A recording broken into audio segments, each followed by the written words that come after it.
tudo da agência, né? Na cabeça, eu quero que acabou de passar. Saíram em todos os jornais.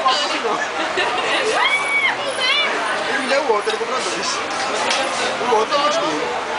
Não é, eu gosto assim, tipo gap, tá ligado? Mas era um boné normal, era legal.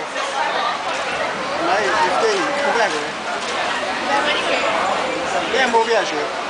Voltou, trouxe um boné pra mim. Um boné. Não é tão bom não. Ele trouxe um boné. Aí ele botou na cabeça e só o que eu fui pra mim. Eu fiz, pô, eu curti muito não. Mas ele trouxe dois, um pra ele e um pra mim. Aí eu fiquei com cara dele que eu gostei. Mas eu fiquei com vergonha do caralho, né? Mas é bom, já fiz isso. Comprei o negócio lá bem baixa. Ai, que lindo que o Ratão deu. Essa devia ser a intenção dele, ele ia tirar, né? Mas é um perigo, se a pessoa não gostar. O boné, o branco que eu tenho, né, do Silver. Minha mãe foi comigo